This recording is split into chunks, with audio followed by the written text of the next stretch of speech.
اعوذ باللہ من الشیطان الرجیم بسم اللہ الرحمن الرحیم السلام علیکم رحمۃ اللہ وبرکاتہ۔ آج ہم سورہ فاتحہ کا ترجمہ تفسیر اور خلاصہ بیان کریں گے۔ پہلے ہم سورہ فاتحہ کی اہمیت اور مقام بیان کریں گے، کیونکہ سورہ فاتحہ نزول کے اعتبار سے جو کہ حضور صلی اللہ علیہ وسلم پہ نازل ہوئی، اور یہ سورہ فاتحہ پہلی صورت ہے جو مکمل ایک ہی وقت میں نازل ہوئی۔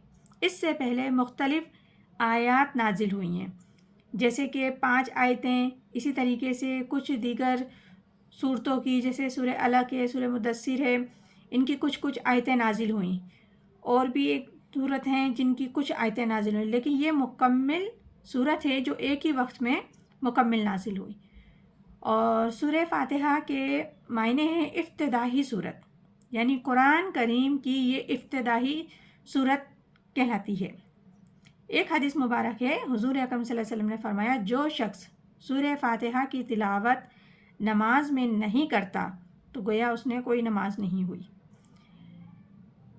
سورہ فاتحہ نماز میں لازم و ملزوم پڑھی جانی ہے۔ قرآن کریم کی حکمت اور فلسفے کے اعتبار سے یہ بات سمجھ لینی چاہیے، اور قرآن کریم کا فلسفہ ہے کہ بنیادی طور پر ہدایت ہر انسان کے دل میں موجود ہے۔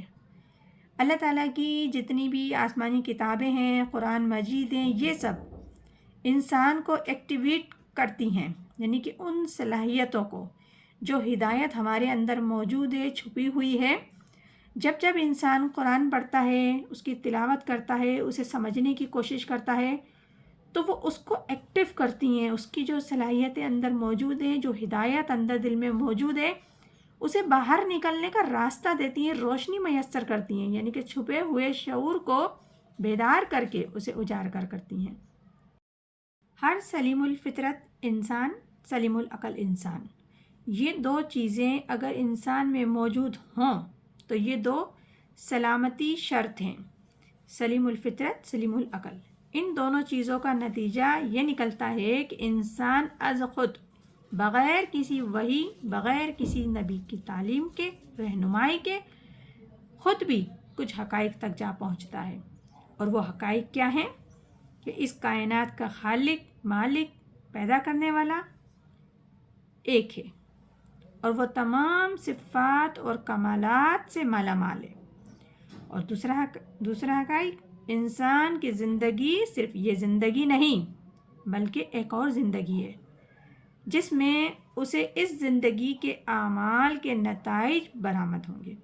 یہ وہ 2 باتیں ہیں جو انسان اگر سلیم الفطرت ہے اور صحیح عقل اس کی کام کر رہی ہے تو یہ 2 باتیں وہ جان لیتا ہے، سمجھ لیتا ہے۔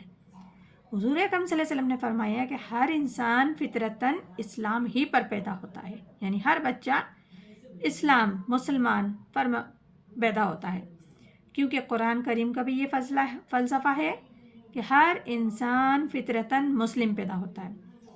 اب اگر فطرت پس نہیں ہو، عقل صحیح طور پہ کام کر رہی ہے، تو حقائق تک انسان خود پہنچ جاتا ہے۔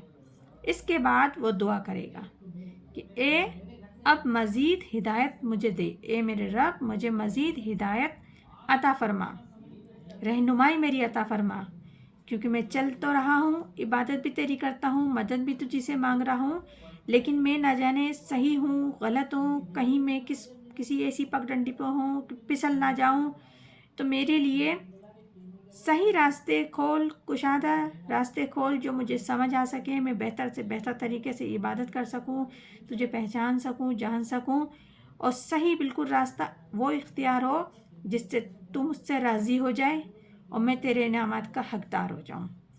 تو یہ دعا ہے جو انسان کرتا ہے، یہ وہ مقام ہے جس پر انسان اپنے آپ کو رکھ کر سوچے، پھر سورہ مبارک کو، فاتحہ کو یعنی کہ پڑھے، تو آپ اس مقام پر اللہ کے فضل و کرم سے پہنچ چکے ہیں کہ اللہ کو آپ نے پہچان لیا ہے اور اس کی توحید کو جان لیا ہے اور اس کی عبادت کرتے ہیں۔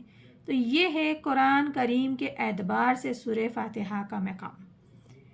تو آج ہم صرف مقام اور اہمیتی بیان کرتے ہیں، انشاءاللہ تعالیٰ کل ہم اس کی تلاوت کریں گے اور ہم سب کو پروردگار عالم بہتر سے بہتر طریقے سے قرآن سمجھنے، پڑھنے اور عمل کرنے، اختیار کرنے اور اپنی زندگی کا حصہ بنانے کی ہدایت اور توفیق عطا فرمائے۔ آمین ثم آمین۔ جزاک اللہ۔